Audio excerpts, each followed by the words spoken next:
നമസ്കാരം. സ്പോട്ട് ലൈവിലേക്ക് സ്വാഗതം.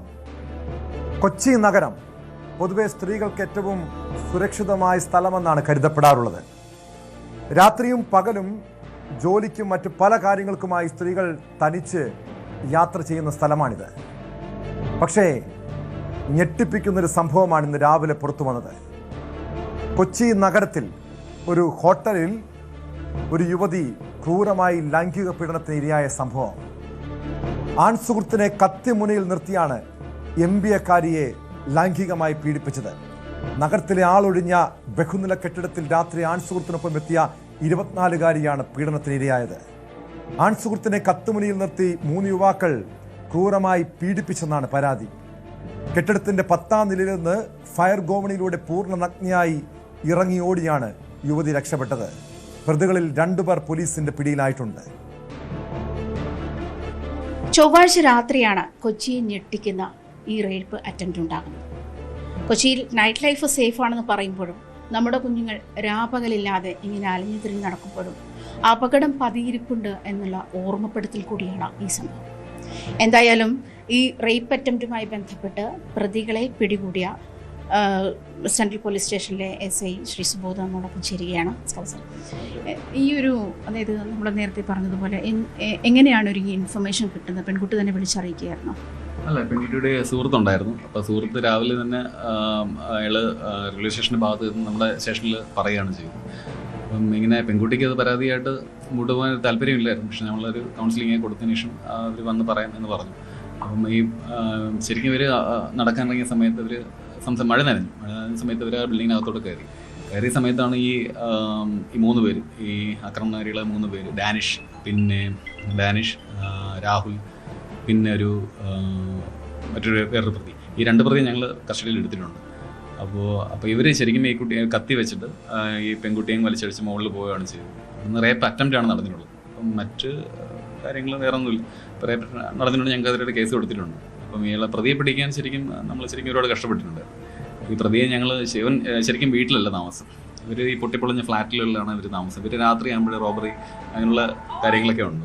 അപ്പോൾ ഇവർ ഈ കത്തിയാണ് അവരുടെ മെയിൻ. രാത്രി ഇവർ പകൽ ഫുള്ളും ഈ മൊബൈലൊക്കെ ഈ കടകളിൽ വെച്ച് ചാർജ് ചെയ്തിട്ട്, അവർക്ക് സ്വന്തമായിട്ടൊരു സ്ഥലമില്ല, മൊബൈലിൽ കടകളിൽ വെച്ച് ചാർജ് ചെയ്തിട്ട് അങ്ങനെ ഞങ്ങൾ ലൊക്കേറ്റ് ചെയ്ത് ആ ഒരു KSRTC സ്റ്റാൻഡിൻ്റെ ഭാഗത്ത് വെച്ച് മൊബൈൽ ചാർജ് ചെയ്യുന്നുണ്ടെന്ന് ഞങ്ങൾ മനസ്സിലാക്കി. ലൊക്കേഷൻ എടുത്തതിന് ശേഷം ഞങ്ങൾ മഫ്തിയിലൂടെ പോയി. നമ്മുടെ SCP സാറിൻ്റെ നിർദ്ദേശത്തിൽ ജിജോ സാറ് പറഞ്ഞ പ്രകാരം ഞങ്ങൾ സ്ക്വാഡുകാരും ഞങ്ങൾ ഉൾപ്പെടെയുള്ള ഞാനും രാംലാലും ഒക്കെ അവിടെ പോയിരുന്നു.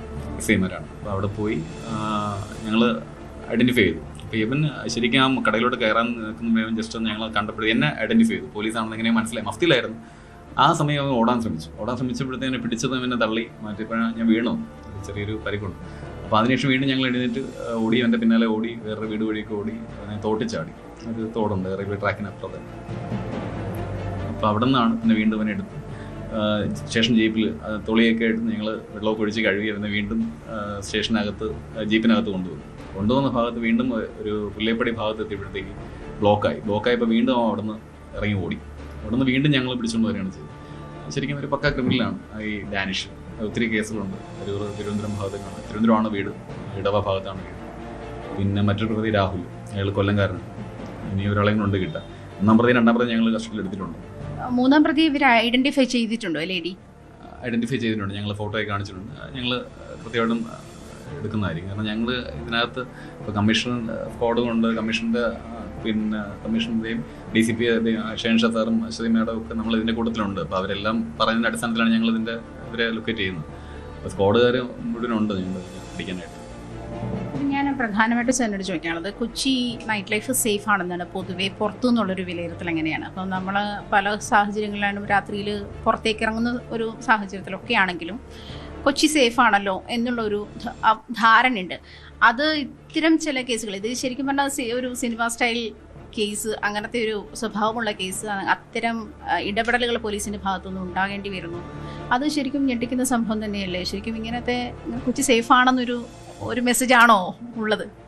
കൊച്ചി സേഫാണ്. ഞങ്ങളെ പോലീസിനെ സംബന്ധിച്ചിടത്തോളം കേരള പോലീസ് ഇപ്പം കുറ്റകൃത്യം ചെയ്യുന്ന എല്ലാവരും ഞങ്ങൾ പിടിക്കാറുണ്ട്. ഞങ്ങൾ നിയമം കൃത്യമായിട്ട് നോക്കുന്നുണ്ട്. പക്ഷേ കൊച്ചി സേഫാണെന്ന് ചോദിച്ചാൽ കൊച്ചി സേഫാണ് എന്ന ഒരു തരത്തിൽ അത് അല്ല. കാരണം ഒത്തിരി ഹോം സ്റ്റേ, അങ്ങനെ ഒത്തിരി ഒരു ലോഡ്ജ്, അങ്ങനെയൊക്കെ ഒരുപാട് ടൈമിങ് അപ്പോൾ അതൊക്കെ പ്രശ്നമാണ്. അപ്പോൾ അത് ഞങ്ങൾ DCP അദ്ദേഹത്തിൻ്റെയും പിന്നെ കമ്മീഷണർ സാറിൻ്റെയൊക്കെ നിർദ്ദേശത്തിൽ ഒരുപാട് പേര് ഇങ്ങനെ ഞങ്ങൾ അലേർട്ടായിട്ട് പോലീസുകാരെ നോക്കിയിട്ടുണ്ട്. അവരെല്ലാവരും വിജിലൻ്റാണ്, നോക്കുന്നുമുണ്ട്. അപ്പോൾ അതുകൊണ്ട് തന്നെയാണ് കുറച്ചെങ്കിലും ക്രൈം റേറ്റ് ഇവിടെ കുറഞ്ഞിരിക്കുന്നത്. എന്നാൽ കൂടുതലുമാണ് പറഞ്ഞ കേസുകൾ കൂടി വരുന്നുണ്ട്. അപ്പോൾ അങ്ങനത്തെ ഇപ്പം ഇത്തരത്തിൽ സ്ത്രീകൾ ഉപദ്രവിക്കപ്പെടുന്ന കേസുകൾ കൂടി വരുന്നുണ്ട്. അതിന് ഈ പറഞ്ഞതുപോലെ നേരത്തെയും കമ്മീഷണറുടെ ഭാഗത്തു നിന്ന് അത്തരം മെസ്സേജുകളൊക്കെ നമുക്കും മൊത്തത്തിൽ ഉണ്ടായിരുന്നല്ലോ. അപ്പോൾ അതിലുള്ള ഇടപെടലുകൾ അതല്ലെങ്കിൽ എല്ലാം ഇപ്പം ഈ സംഭവത്തിൽ ഇതൊരു ഒറ്റപ്പെട്ട സംഭവമെന്ന് എനിക്ക് തോന്നുന്നില്ല. അങ്ങനെ അത്തരം ആവർത്തിക്കാതിരിക്കാനുള്ള നീക്കങ്ങളൊക്കെ പോലീസിൻ്റെ ഭാഗത്തുനിന്ന് ഉണ്ടാവാറുണ്ട്. പക്ഷേ എല്ലായിടത്തും കണ്ണെത്തുന്നുണ്ട് എന്നൊരു ഇതുണ്ടോ? അല്ല, ഈ കണ്ണ് എത്തിക്കാറുണ്ട്. കേരള പോലീസ് കൃത്യമായിട്ടും ഇപ്പം ഡേയും നൈറ്റും ഒക്കെ രാവിലെ ജോലി ചെയ്യുന്ന ആൾക്കാർ പോലീസ് ഉദ്യോഗസ്ഥരുണ്ട്. അപ്പോൾ അവർ കൃത്യമായിട്ട് വാച്ച് ചെയ്യുന്നുണ്ട്, അവർ കൃത്യമായിട്ട് നോക്കുന്നുമുണ്ട്. അങ്ങനെ ഒരു വീഴ്ചയൊന്നും സംഭവിച്ചിട്ടില്ല. വലിയൊരു കേസ് അങ്ങനെ ഒരു സംഭവം, അങ്ങനെ വലിയ ഉതിപ്പെരുവിച്ച് അങ്ങനെ ഒരു സംഭവം ഒന്നും ഉണ്ടായിട്ടില്ല. അതുണ്ടാവാൻ ഇതിലും അഭിനന്ദനാർഹമായ നേട്ടമാണ് പോലീസിനുള്ളത്. കാരണം വെച്ചാൽ അടുത്ത സമയം തന്നെ പ്രതിയെ പിടികൂടാൻ പറ്റിയല്ലോ. അപ്പം പ്രതികളെ പിടികൂടുന്നതല്ലാതെ ഇത്തരം കുറ്റകൃത്യങ്ങൾ നടക്കാതിരിക്കാനുള്ള പ്രിക്കോഷൻസ് കൂടി വേണം. പ്രിവെന്റീവ് ആക്ഷൻ എന്നുള്ള രീതിയിൽ നമ്മൾ ചെയ്യാറുണ്ട്. ഞാൻ പറഞ്ഞില്ലേ, മേലത്തെ ഉദ്യോഗസ്ഥരുടെ കാര്യങ്ങൾ നമ്മൾ അഭിപ്രായങ്ങൾ കൃത്യമായിട്ട് നമ്മൾ പാലിക്കാറുണ്ട്. അപ്പം അങ്ങനെയൊക്കെ പോകുന്നതുകൊണ്ടാണ് ഒരു പരിധിവരെയൊക്കെ ഇങ്ങനെ പോകുന്നത്. കൊച്ചി സേഫ് ആണെന്ന് പറയുമ്പോഴും എല്ലാ സിറ്റികളിലെയും പോലെയുള്ള അപകടങ്ങളും ക്രിമിനലുകളും ഒക്കെ ഇവിടെയുമുണ്ട്. ഇവിടെയും ഇങ്ങനെ അരങ്ങ് വാഴുന്നുണ്ട്. അതിന് പോലീസിൻ്റെ കണ്ണ് എത്തുന്നിടത്തോളം കാലം നമ്മൾ സേഫാണ് എന്നുള്ള വിശ്വാസമൊക്കെയാണ്. പക്ഷേ അപ്പോഴും ഇങ്ങനെ പോലീസിനെ കണ്ണ് വെട്ടിച്ച് നടക്കുന്ന ക്രിമിനലുകൾ, ഇത്തരം സംഭവങ്ങൾ ഉണ്ടാകുമ്പോൾ നമ്മൾ ഞെട്ടിത്തെറിക്കുന്ന സാഹചര്യങ്ങൾ, അതൊക്കെ ആവർത്തിക്കാതിരിക്കട്ടെ. എന്തായാലും ഇത്തരം ക്രിമിനൽ സംഘങ്ങൾ കൊച്ചിയിൽ അങ്ങോളം ഇങ്ങോളം അരങ്ങു വാഴുന്നുണ്ട് എന്നുള്ളതാണ് വാസ്തവം. എന്തായാലും പോലീസിൻ്റെ കണ്ണ് എല്ലായിടത്തും എത്തുന്നുണ്ട്. പക്ഷേ സേഫ്റ്റി അത് നമ്മൾ തന്നെ തീരുമാനിക്കേണ്ടുന്ന സാഹചര്യത്തിലേക്കാണ് ഇത്തരം സംഭവങ്ങൾ വിരൽ ചൂണ്ടുന്നത്. ക്യാമറാമാൻ NR മനോജിനൊപ്പം ആജ്ഞ രവീന്ദ്രൻ, News 18 കൊച്ചി. യെസ്, ആജ്ഞ രവീന്ദ്രൻ ചേരുന്നുണ്ട് വിവരങ്ങളുമായി. ആജ്ഞ, ഇത് ഞെട്ടിപ്പിക്കുന്ന ഒരു അസാധാരണമായിട്ടുള്ള സംഭവമാണ്. കാരണം നമുക്കറിയാം, നമ്മളൊക്കെ കൊച്ചി നഗരത്തിൽ ജോലി ചെയ്യുന്നവരാണ്. പകൽ സമയവും രാത്രിയും ഒക്കെ വളരെ സജീവമായിട്ടുള്ള നഗരം. പൊതുവെ സ്ത്രീകൾക്ക് ഏറ്റവും സുരക്ഷിതമായിട്ടുള്ള സ്ഥലമെന്നാണ് കരുതപ്പെടാറുള്ളത്. കാരണം പോലീസിൻ്റെ രാത്രികാല പരിശോധനയൊക്കെ ശക്തമായിട്ടുള്ള സ്ഥലമാണ്. പക്ഷേ ഇവിടെ ഈ സമീപകാലത്തായി ലഹരി മാഫിയ കൊച്ചി നഗരം ഒരു താവളമാക്കി മാറ്റുന്നു. രാത്രി സമയങ്ങളിൽ പലയിടത്തും ലഹരി സംഘങ്ങൾ പതിയിരിക്കുന്നുണ്ട്. ഇന്നലെ രാത്രി ഉണ്ടായ സംഭവം ഞെട്ടിപ്പിക്കുന്നതാണ്. അതായത് കാമുകനെ കത്തിമുനയിൽ നിർത്തിയ ഒരു പെൺകുട്ടി, അത് MBA-കാരിയായിട്ടുള്ളൊരു പെൺകുട്ടിയെ ലൈംഗികമായി ചൂഷണം ചെയ്യുന്ന സംഭവം. എന്താണ് യഥാർത്ഥത്തിൽ സംഭവിച്ചത്? ഏത് രീതിയിലാണ് ലൈംഗിക അതിക്രമത്തിന് ഇരയായത്? അവിടെ അത് എങ്ങനെയാണ് പെൺകുട്ടിക്ക് രക്ഷപ്പെടാൻ കഴിഞ്ഞത്? പോലീസ് ഉദ്യോഗസ്ഥർ പറയുന്നത് എന്താണ്?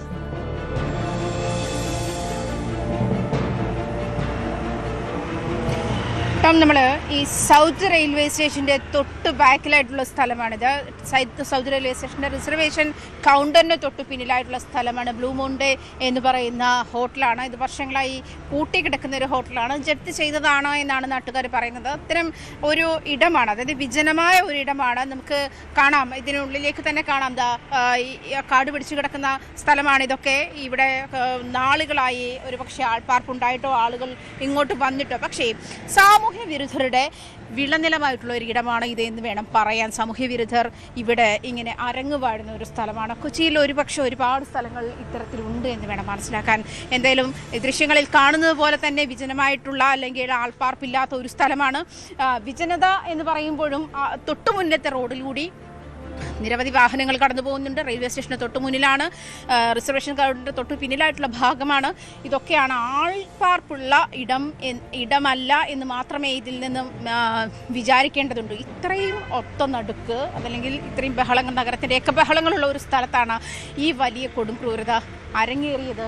ഈ നമുക്ക് ദൃശ്യങ്ങളിൽ കാണുന്ന വലിയ കെട്ടിടത്തിൻ്റെ 10ാമത്തെ നിലയിലേക്കാണ് ഈ പെൺകുട്ടിയുമായി കാമുകൻ അവളെയും കൂട്ടിക്കൊണ്ട് പോയത്. ഈ 10ാം നിലയിലേക്കാണ്. ഇവിടെ താഴെ ഇരുന്ന് മദ്യപിക്കുകയായിരുന്നു ഈ മൂവർ സംഘം എന്നാണ് മനസ്സിലാക്കുന്നത്. അവർ അതിനുശേഷം ഇവരെ പിന്തുടരുകയും പെൺകുട്ടിയെ ഇത്തരത്തിൽ ലൈംഗികതയ്ക്ക് നിർബന്ധിക്കുകയും ചെയ്തു എന്നാണ് മനസ്സിലാവുന്നത്. അങ്ങനെയാണ്. എന്തായാലും അതിനുശേഷം പെൺകുട്ടി അതിനെ ചെറുത്ത് നിൽക്കുകയും തുടർന്ന് ഈ യുവാവിനെ കത്തിമുനയിൽ നിർത്തിയ ശേഷം പെൺകുട്ടിയെ ലൈംഗികമായി ഉപദ്രവിക്കുകയെന്ന് റേപ്പ് അറ്റംപ്റ്റാണ് നടന്നിട്ടുള്ളത്.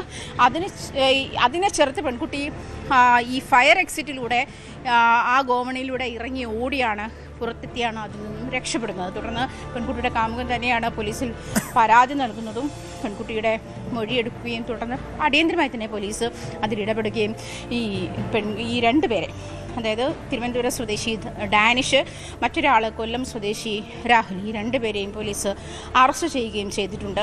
മൂന്നാമതൊരാളായി തിരച്ചിൽ നടത്തുകയാണ്. ഈ 3 പേരും KSRTC സ്റ്റാൻഡിനടുത്തുള്ള മറ്റൊരു ഒഴിഞ്ഞ കെട്ടിടത്തിലാണ് സ്ഥിരമായി താമസിക്കുന്നത്. അതായത് സ്ഥിരമായിട്ട് ഒരു താമസ സ്ഥലം കണ്ടെത്തുകയോ ഒന്നും ചെയ്തിട്ടില്ല, മറ്റു വാടക വീടുകളോ ഒന്നുമില്ല. ഏതെങ്കിലും തൊട്ടടുത്തുള്ള കടകളിൽ ഫോൺ ചാർജ് ചെയ്യുന്നു, ഈ ഒഴിഞ്ഞ കെട്ടിടങ്ങളിൽ താമസിക്കുന്നു. ഇത്തരം ഒഴിഞ്ഞ കെട്ടിടങ്ങളിൽ കൊച്ചിയിൽ താമസിക്കുന്ന ആളുകൾ, ക്രിമിനലുകൾ എത്രത്തോളമാണ് എന്ന് കണ്ടെത്തേണ്ടുന്ന നിർബന്ധമായും കണ്ടെത്തേണ്ടുന്ന ഒരു സാഹചര്യത്തിലേക്കാണ് ഇത്തരം സംഭവങ്ങൾ വിരൽ ചൂണ്ടുന്നത് എന്ന് തന്നെയാണ് ടോം സൂചിപ്പിച്ചതുപോലെ തന്നെ അക്ഷരാർത്ഥത്തിൽ കൊച്ചിയെ ഞെട്ടിക്കുന്ന, നമ്മുടെ സ്ത്രീകളുടെ സുരക്ഷയെ ചോദ്യം ചെയ്യപ്പെടുന്ന, നമുക്ക് ഭയം തോന്നുന്ന തരത്തിലുള്ള ഒരു സംഭവമാണ് ഈ ചൊവ്വാഴ്ച രാത്രി കൊച്ചിയിൽ അരങ്ങേറിയത് എന്നുള്ളതാണ്. പ്രത്യേകിച്ചും കൊച്ചിയിലെ നൈറ്റ് ലൈഫ് സേഫാണ്. രാത്രി ജോലി കഴിഞ്ഞു പോകുന്ന സ്ത്രീകളുണ്ട്, രാത്രി സിറ്റിയിലേക്ക് ഇറങ്ങുന്ന സ്ത്രീകളുണ്ട്. ഇങ്ങനെ ഇറങ്ങുമ്പോഴും പോലീസിൻ്റെ കണ്ണെത്തുന്ന ദൂരത്തോളം നമ്മൾ സേഫാണ് എന്നുള്ള മെസ്സേജ് മാത്രമേ കൊച്ചിയിൽ നിന്ന് നമുക്ക് ലഭിക്കുന്നുള്ളൂ എന്നുള്ളതാണ് സത്യം. അതിൻ്റെ പിന്നിൽ, അതായത് ഇത്തരം ഇടങ്ങളിൽ, ആളുകളുടെ കണ്ണെത്താത്ത ഇടങ്ങളിൽ ഇത്തരം ക്രൂരതകൾ അരങ്ങേറുന്നുണ്ട്, ഇത്തരം സാമൂഹ്യ വിരുദ്ധ സംഘങ്ങൾ അരങ്ങുപാടുന്നുണ്ട് എന്നുള്ളതിന് തെളിവാണ് ഈ പ്രധാനമായും ഈ ഒരു റേപ്പ് അറ്റംപ്റ്റ് എന്ന് പറയുമ്പോഴും ഒരു പെൺകുട്ടി ശാരീരികമായി ലൈംഗികമായി പീഡിപ്പിക്കപ്പെടുന്ന ഒരു സാഹചര്യത്തിലേക്ക് എത്തുന്നത്, അത്തരം എത്തി നിൽക്കുന്ന സാഹചര്യങ്ങൾ, അതല്ലെങ്കിൽ അത്തരം ഒരു സാഹചര്യം കിട്ടിയാൽ കൊച്ചിയിൽ ഒരു പെൺകുട്ടിയും സേഫ് അല്ല എന്നുള്ള മെസ്സേജ് കൂടി, എന്നുള്ള ഒരു ചിന്ത കൂടിയാണ് ബാക്കിയാകുന്നത് കേട്ടോ. തീർച്ചയായും ആജ്ഞ, ഇതിൽ പ്രതികളിലൊരാൾ കൊടും കുറ്റവാളിയാണെന്ന് പറയുന്നുണ്ട്. ഇതിനു മുൻപും നിരവധി കേസുകളിൽ പ്രതിയായിട്ടുള്ള വ്യക്തി, 2 പേരെ പിടികൂടിയിട്ടുണ്ട്, 3-വനായി തിരച്ചിൽ ഊർജിതമാക്കിയിട്ടുണ്ട്. ഇത് ഏത് സാഹചര്യത്തിലാണ് ഈ പെൺകുട്ടിയും കാമുകനും ഇവിടെ എത്തിയതെന്ന് സംബന്ധിച്ചുള്ള വിവരങ്ങൾ പോലീസിന് ലഭ്യമായിട്ടുണ്ടോ? മാത്രമല്ല, ഇവരെ കൃത്യമായി നിരീക്ഷിച്ച്, ഇവരാദ്യമായിട്ടാണോ ഇവിടെ എത്തിയത്? മാത്രമല്ല, ഇവരെ കൃത്യമായി നിരീക്ഷിച്ച് പിന്തുടർന്ന് ലൈംഗികമായി ചൂഷണം ചെയ്തു എന്നാണോ മനസ്സിലാക്കേണ്ടത്?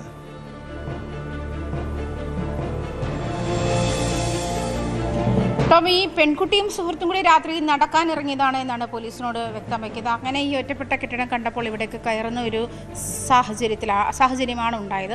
അതേസമയം ഈ കെട്ടിടത്തിൻ്റെ തന്നെ 1-ാം നിലയിൽ, നമ്മളിപ്പോൾ നിൽക്കുന്നത് ഈ കെട്ടിടത്തിൻ്റെ 1-ാം നിലയിലാണ്. ഈ ഭാഗത്തിരുന്ന് മദ്യപിക്കുകയായിരുന്നു ഈ സംഘമെന്നാണ് മനസ്സിലാക്കുന്നത്. ഇവർ കയറിപ്പോകുന്നത് കണ്ടിരുന്നു, കെട്ടിടത്തിൻ്റെ മുകളിലേക്ക് കയറിപ്പോകുന്നത് കണ്ടിരുന്നു. പിന്തുടർന്നെത്തി പെൺകുട്ടിയെ ലൈംഗിക ബന്ധത്തിന് നിർബന്ധിക്കുകയെന്ന് ഡാനിഷ് എന്ന് പറയുന്ന ഈ പ്രതിയെന്നാണ് മനസ്സിലാക്കുന്നത്. അതിനുശേഷം പെൺകുട്ടിയെ അതിന് സമ്മതിക്കാതെ വന്നപ്പോൾ അതിന് നേരെ ഉപദ്രവം ഉണ്ടാവുകയും അത് ഈ ഒപ്പമുണ്ടായിരുന്ന യുവാവിനെ കത്തിക്കാട്ടി ഭീഷണിപ്പെടുത്തിയ ശേഷം പെൺകുട്ടിയെ ഇവിടെ നേരെ റേപ്പ് അറ്റംപ്റ്റ് ഉണ്ടാവുകയും ചെയ്താണ്. പെൺകുട്ടിയുടെ വസ്ത്രങ്ങളൊക്കെ വലിച്ചു കീറി, അത് ഒരു നഗ്ന അവസ്ഥയിലാണ് ആ പെൺകുട്ടി ഗോവണി ഇറങ്ങി താഴേക്ക് രക്ഷപ്പെടുന്ന ഒരു സാഹചര്യം ഉണ്ടായത്. എന്തായാലും പുറത്തെത്തിയ ശേഷം പോലീസിന് വിവരമറിയിക്കുകയും തുടർന്നാണ് പോലീസ് അതായത് CCTV ദൃശ്യങ്ങളിൽ നിന്നാണ് ഈ രാഹുൽ എന്ന് പറയുന്ന ആളുടെ ബൈക്കിൻ്റെ രജിസ്ട്രേഷൻ നമ്പർ എടുക്കുകയും തുടർന്നാണ് ഈ പ്രതികളിലേക്ക് എത്തുകയും ചെയ്തത്. ഈ ഡാനിഷ് എന്ന് പറയുന്ന പ്രതിയെ പിടികൂടുന്ന സാഹചര്യത്തിലാണ് പോലീസിന് നേരെ ആക്രമണം ഉണ്ടാകുന്നത്. ഈ സെൻട്രൽ പോലീസ് സ്റ്റേഷനിലെ SI സുബോധിനാണ്, അദ്ദേഹം നമ്മളോട് സംസാരിച്ചു കഴിഞ്ഞു. അദ്ദേഹത്തിനാണ് ഇതുമായി ബന്ധപ്പെട്ട ആക്രമണം ഉണ്ടായത്. ഈ 2 തവണ ഈ ഡാനിഷ് രക്ഷപ്പെടാൻ ശ്രമിച്ചു, പരുക്ക് ഏൽക്കുന്നത് അങ്ങനെയാണ്. 2 തവണ, ആദ്യ തവണ പിടികൂടാൻ ചെന്നപ്പോൾ അവിടെ ഒരു തോടുണ്ടായിരുന്നു, അതിൽ എടുത്തു ചാടി അദ്ദേഹത്തിന് നേരെ ആക്രമണം ഉണ്ടായി, പരുക്ക് ഏറ്റു. പിന്നീട് ഒരു ട്രാഫിക് വന്നപ്പോൾ ആ ഒരു ജാമിലേക്ക് പെടുന്ന സാഹചര്യത്തിൽ വീണ്ടും ഇയാൾ രക്ഷപ്പെടാൻ ശ്രമിക്കുകയും പോലീസിന് നേരെ അറ്റാക്ക് ഉണ്ടാവുകയും ചെയ്തു. അതാണ് സംഭവിച്ചതാണ്. എന്തായാലും അതിസാഹസികമായി തന്നെയാണ് ഈ ഡാനിഷ് എന്ന് പറയുന്ന പ്രതിയെ പിടികൂടിയതും. അയാൾ നേരത്തെ സൂചിപ്പിച്ചതുപോലെ തിരുവനന്തപുരത്ത് നിരവധി കേസുകളുണ്ട്, കൊടും കുറ്റവാളിയാണ്, നിരവധി ക്രിമിനൽ കേസുകൾ അയാളുടെ പേരിലുണ്ട്, ക്രിമിനൽ ആക്ടിവിറ്റീസ് തന്നെയാണ് അയാളുടെ സ്ഥിരം പണിയെന്ന് തന്നെയാണ് പോലീസ് വ്യക്തമാക്കുന്നത്. മറ്റൊരാൾ രാഹുലും ഈ സംഘത്തിലുള്ള ആളാണ്. ഇവർ താമസിച്ച് വരുന്നത് KSRTC ബസ് സ്റ്റാൻഡിന് സമീപത്തുള്ള ഇതുപോലെ ഒരു ഒഴിഞ്ഞ കെട്ടിടത്തിലാണ് ഇവർ താമസിക്കുന്നത്. അല്ല കൊച്ചിയിൽ താമസിക്കുന്നുവെന്ന് പറയുമ്പോഴും ഇത്തരം ഒഴിഞ്ഞ ഇടങ്ങൾ കണ്ടെത്തി അവിടെ താമസമാക്കുന്ന ശീലമുള്ള ആളുകളാണ്. അതുകൊണ്ട് തന്നെ ഇവരുടെ ഈ പറയുന്നത് പോലെ മറ്റ് വാടകയോ അല്ലെങ്കിൽ PG പോയി പേയിങ് ഗസ്റ്റായിട്ടോ അങ്ങനെയൊന്നും അല്ല ഇവർ താമസിക്കുന്നത്. ഇങ്ങനെ ഒരു ഇത്തരത്തിൽ ഒഴിഞ്ഞ ഇടങ്ങളിൽ വന്ന് താമസിക്കുകയും ഇത്തരം ക്രിമിനൽ ആക്ടിവിറ്റീസിൽ പങ്കാളികളാവുകയും ചെയ്യുന്ന നിരവധി പേരാണ് കൊച്ചിയിലുള്ളത്. അതുകൊണ്ട് ഈ ഒരു സംഭവം നമ്മൾ പറയുമ്പോഴും നേരത്തെ അടുത്ത കാലത്താണ് കഴിഞ്ഞ 1-2 വർഷങ്ങൾക്കിടെ 2-3 വർഷങ്ങൾക്കിടെ ആലുവ ഉൾപ്പെടെയുള്ള പ്രദേശങ്ങളിൽ കൊച്ചുകുട്ടികൾ ലൈംഗികമായി ചൂഷണത്തിനിരയായ സംഭവങ്ങളൊക്കെ ഏറെ വേദനയോട് കൂടിയാണ് നമ്മൾ കേട്ടത്. അതായത് സ്വന്തം മാതാപിതാക്കളുടെ കൂടെ കിടന്നുറങ്ങിയായിരുന്നു കുട്ടികളെ തട്ടിക്കൊണ്ടുപോയ സംഭവം. പക്ഷേ അതൊക്കെ ഇതര സംസ്ഥാന തൊഴിലാളികളായിരുന്നു ആ കേസുകൾക്ക് പിന്നിലെങ്കിൽ ഇത് മലയാളികളാണ് ഈ കേസിന് പിന്നിൽ. മാത്രമല്ല കൊച്ചി പോലുള്ളൊരു മെട്രോ നഗരത്തിലാണ് ഈ സംഭവം ഉണ്ടായത്. ഇതിൻ്റെ അടിസ്ഥാനത്തിൽ പോലീസ് എത്രത്തോളം ജാഗ്രതയിലായിരിക്കും ഇനി? കൂടുതൽ പരിശോധനകൾ, രാത്രികാല പരിശോധനകൾ ഉൾപ്പെടെ ശക്തമാക്കാനുള്ള നീക്കം പോലീസിൻ്റെ ഭാഗത്തുനിന്നുണ്ടാകുമോ? മാത്രമല്ല പലപ്പോഴും ഇത്തരം ഒരു പ്രതിസന്ധി വന്നു കഴിഞ്ഞാൽ, ഇതുപോലുള്ള ഒരു അതിക്രമം ഉണ്ടായിക്കഴിഞ്ഞാൽ എന്ത് ചെയ്യണം പെൺകുട്ടികൾ? കാരണം അവർക്ക് ഈ പോലീസിൻ്റെ കൺട്രോൾ റൂമിൽ ബന്ധപ്പെടാം, ഉടൻ തന്നെ വരുമെന്നൊക്കെ പറയുന്നുണ്ട്. പക്ഷേ പോലീസിൻ്റെ കൃത്യമായിട്ടുള്ളൊരു പരിശോധനകൾ നഗരത്തിൽ ഇല്ല എന്നൊരു വിമർശനം നമുക്ക് ഉയരുന്നുണ്ടല്ലോ.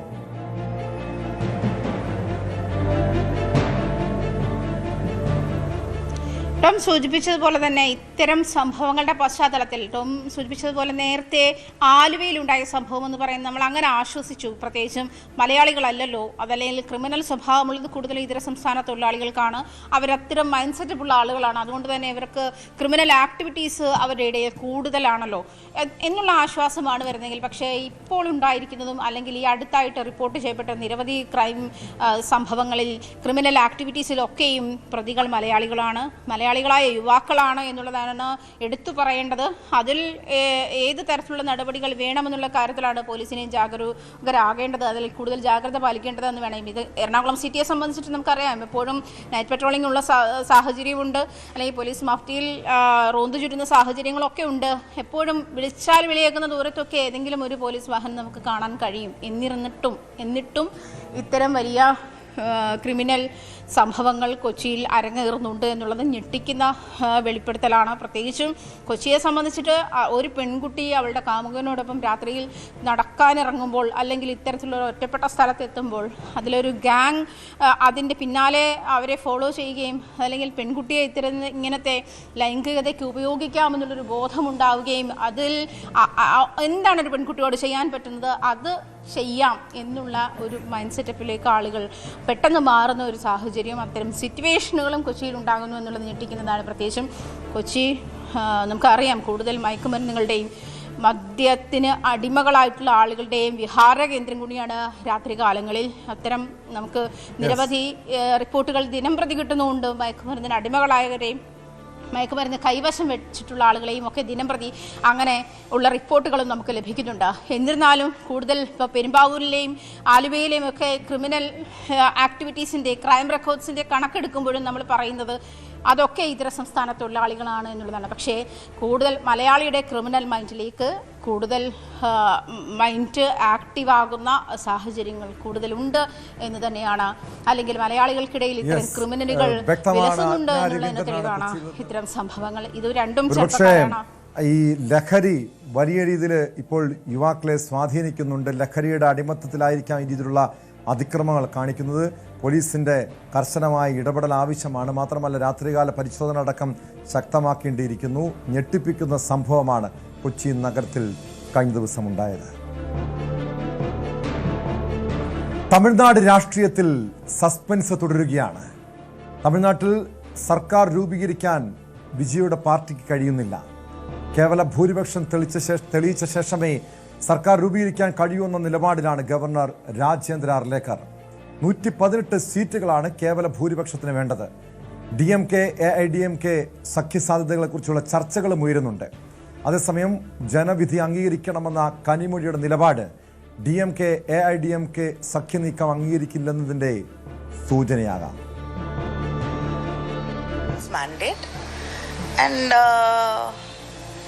In the democracy, I think what the people decide is supreme.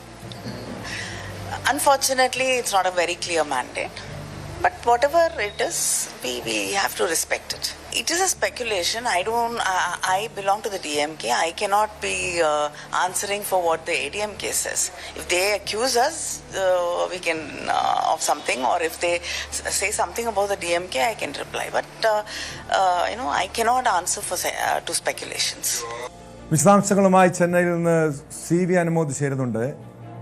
Anumod, ഏറ്റവും വലിയ ഒറ്റക്കക്ഷി വിജയുടെ 2 മണ്ഡലങ്ങൾ ഉൾപ്പെടുത്തി നോക്കിയാൽ 108 സീറ്റ്, ഇനി അതൊഴിച്ചാൽ 107, കോൺഗ്രസിന് 5 MLA-മാരുടെ പിന്തുണ 112. പക്ഷെ പിന്നെയും 6 പേരുടെ പിന്തുണ കൂടി വേണം. CPI ഉണ്ട്, CPM ഉണ്ട്, ലീഗുണ്ട്. ഇതുവരെയും ഇവരാരും നിലപാട് വ്യക്തമാക്കിയിട്ടുണ്ടോ? മാത്രമല്ല അവിടെ DMK അവരുടെ പരമ്പരാഗത എതിരാളികളായിട്ടുള്ള ADMK-യുമായി സഖ്യം ചേരാൻ ഒരുങ്ങുന്നുവെന്ന സൂചനകളും വരുന്നു. എന്താണ് തമിഴ്നാട് രാഷ്ട്രീയത്തിൽ ഇപ്പോൾ സംഭവിക്കുന്നത്?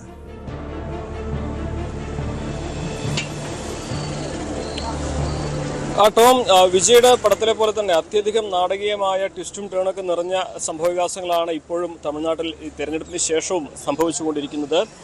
ഏറ്റവും പ്രധാനപ്പെട്ട ഒരു കാര്യം, ഭരിക്കാൻ ആവശ്യമായ കേവല ഭൂരിപക്ഷം വിജയ്ക്ക് ലഭിക്കുമോ എന്നുള്ളത് തന്നെയാണ്. ആ ചോദ്യത്തിനുള്ള ഉത്തരം തേടിയാണ് ഇപ്പോൾ ഈ ചർച്ചകളൊക്കെ തന്നെ നടന്നുകൊണ്ടിരിക്കുന്നത്. നമ്മൾ നിൽക്കുന്നത് തമിഴ്നാട്ടിലെ CPM-ന്റെ ആസ്ഥാനത്താണ്. ഇവിടെ സംസ്ഥാന സമിതി യോഗം അല്പസമയത്തിനകം ചേരും. CPM-ന് 2 സീറ്റുകളുണ്ട്, CPI-ക്ക് 2 സീറ്റുകളുണ്ട്, VCK-ക്ക് 2 സീറ്റുകളുണ്ട്. ഈ 3 മുന്നണികളുടെ 3 പാർട്ടികളുടെ ഈ 2 വീതം സീറ്റുകൾ ഒന്നിച്ചാൽ 6 സീറ്റാകും. അങ്ങനെ അവർ വിജയ്ക്ക് പിന്തുണ കൊടുത്താൽ വിജയ്ക്ക് കേവല ഭൂരിപക്ഷം ലഭിക്കുകയും ഭരിക്കാൻ ആവശ്യമായ സാഹചര്യം ഉണ്ടാവുകയും ചെയ്യും. അതിന് സാധ്യതയുണ്ടോ എന്നുള്ളതാണ് ഇന്ന് നമ്മളിപ്പോൾ ഏറ്റവും പ്രധാനമായിട്ട് കാത്തിരിക്കുന്ന ഒരു ചോദ്യം. അല്പസമയത്തിനകം തന്നെ CPM-ന്റെയും CPI-യുടെയും യോഗങ്ങൾ ചേരും. അവരുടെ നിലപാട് അറിഞ്ഞതിന് ശേഷം VCK-യുടെ യോഗം ഓൺലൈനായിട്ട് തിരുമാവളവൻ വിളിച്ചു ചേർത്തിട്ടുണ്ട്. വൈകുന്നേരത്തോടെ, ഒരുപക്ഷെ രാത്രിയോടെ ഈ 3 പാർട്ടികളും അവരുടെ നിലപാട് വിജയ്ക്ക് പിന്തുണ നൽകുന്നതുമായി ബന്ധപ്പെട്ട് വ്യക്തമാക്കുമെന്നാണ് അറിയാനാകുന്നത്. അങ്ങനെ ഈ 3 പേരും പിന്തുണച്ചാൽ ഇവിടെ വിജയുടെ ഭരണത്തിലേക്കുള്ള യാത്ര അത് സുഗമമാവും, തടസ്സങ്ങളില്ലാതെയാകും. പക്ഷെ അപ്പോഴും ഒരു വെല്ലുവിളിയുണ്ട്. DMK-യുടെ സഖ്യകക്ഷികളാണ് CPM-ഉം CPI-യും VCK-യും ഒക്കെ.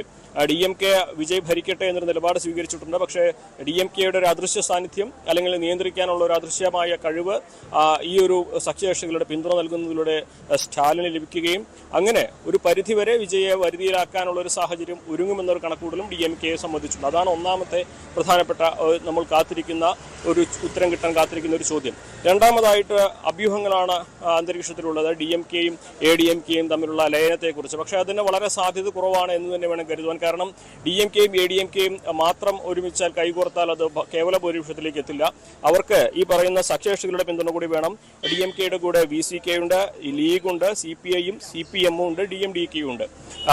ADMK-യുടെ കൂടെയാണെങ്കിൽ PMK-യും AMK-യും BJP-യുമാണുള്ളത്. ഇതിൽ VCK-യും PMK-യും BJP-യുമായിട്ട് ഒരിക്കലും അവർ കൈകോർക്കാൻ തയ്യാറാകാത്ത രാഷ്ട്രീയ സാധ്യതയുള്ള രാഷ്ട്രീയ നിലപാടുള്ളവരാണ്. അവരെ സംബന്ധിച്ച് ഒരിക്കലും BJP-യുമായിട്ടോ അതല്ലെങ്കിൽ അത്തരത്തിലുള്ള നിലപാട് സ്വീകരിക്കുന്ന പാർട്ടികളുമായിട്ടോ കൈകോർക്കാനാകില്ല. VCK-ക്ക് ആണെങ്കിലും CPM-നാണെങ്കിലും CPI-ക്ക് ആണെങ്കിലും അങ്ങനെ കൈകോർക്കുമ്പോൾ അവർ മാറി നിൽക്കുകയും അത് കേവല ഭൂരിപക്ഷത്തിലേക്ക് എത്താനുള്ള സാധ്യത ഇല്ലാതാക്കുകയും ചെയ്യും. ഒരിക്കലും DMK-ക്കും ADMK-ക്കും ഒറ്റയ്ക്ക് ഭരണത്തിലേറാനുള്ള ഒരു ഭൂരിപക്ഷം ഉറപ്പിക്കാനുള്ള ഒരു സാധ്യത ഉണ്ടായിരുന്നെങ്കിൽ ഒരുപക്ഷെ ഇതിനുള്ള ഒരു അവസരം ഉണ്ടാകുമായിരുന്നു. പക്ഷേ അത്തരത്തിലൊരു സാഹചര്യമല്ല നിലവിലുള്ളത്. സഖ്യകക്ഷികളുടെ പിന്തുണയില്ലാതെ അവർക്ക് അത്തരത്തിൽ മുന്നേറാനാകില്ല എന്നതുകൊണ്ട് തന്നെ DMK-യും ADMK-യും ഒരുമിച്ചൊരു ഭരണത്തിന് സാധ്യത വളരെ വിദൂരമാണ് എന്ന് തന്നെ വേണം വിലയിരുത്തുവാൻ. ഇവിടെ സാധ്യതയുള്ളത് ഇന്ന് CPM-ന്റെയും CPI-യുടെയും VCK-യുടെയും പിന്തുണ വിജയ്ക്ക് ലഭിക്കുകയാണെങ്കിൽ വിജയ് ഭരണത്തിലേറും എന്നുള്ള സാധ്യതയാണ്. എന്താണെങ്കിലും അത്യധികം നാടകീയമായ നീക്കങ്ങളാണ് ഈ തെരഞ്ഞെടുപ്പ് ഫലം വന്നതിന് ശേഷം തമിഴ്നാട്ടിൽ നടന്നുകൊണ്ടിരിക്കുന്നത്. സാധാരണ ഏറ്റവും വലിയ ഒറ്റകക്ഷിയെ ചട്ടമാണ് ഉണ്ടാകാറുള്ളതെന്ന് വിജയുടെ നിയമജ്ഞർ പറയുന്നുണ്ട്. അതുകൊണ്ട് തന്നെ നിയമപരമായിട്ട് ഇതിനെ നേരിടാനുള്ള നടപടികളും വിജയുടെ ഭാഗത്തുനിന്ന് പുരോഗമിക്കുന്നുണ്ട്. ഇന്ന് വൈകുന്നേരത്തോടെ ഇക്കാര്യങ്ങളിലെല്ലാം ഒരു വ്യക്തത വരും എന്ന് തന്നെയാണ് നമുക്ക് അറിയാനാകുന്നത്. ടോം, അവിടെ ഈ CPI CPM പാർട്ടികളുടെ ഒരു നിലപാട്, അവിടെ സംസ്ഥാന ഘടകം വിജയ്ക്ക് പിന്തുണ കൊടുക്കണമെന്നൊരു നിലപാട് സ്വീകരിക്കുന്നുണ്ടല്ലോ. പക്ഷെ എന്താണ് അവിടെ തടസ്സമായി നിൽക്കുന്നത്? കേന്ദ്ര നേതൃത്വത്തിൻ്റെ നിലപാടാണോ? പ്രത്യേകിച്ചും വിജയോടെ എന്തുകൊണ്ടാണ് അത്തരമൊരു എതിർപ്പ് അവർ പ്രകടിപ്പിക്കുന്നത്? മാത്രമല്ല ഇവിടെ അങ്ങനെ AIDMK-യും DMK-യും തമ്മിലൊരു സഖ്യ നീക്കം ഉണ്ടായിക്കഴിഞ്ഞാൽ അവിടെ ഈ 107 MLA-മാരും രാജിവെക്കും. സ്വാഭാവികമായ ഒരു ഭരണ അസ്ഥിരതയുണ്ടാകും. വീണ്ടും തെരഞ്ഞെടുപ്പിലേക്ക് കാര്യങ്ങൾ നീങ്ങും. അത്തരമൊരു അസാധാരണമായിട്ടുള്ള സാഹചര്യങ്ങൾക്ക് നീങ്ങാനുള്ള സാധ്യതയുണ്ടോ?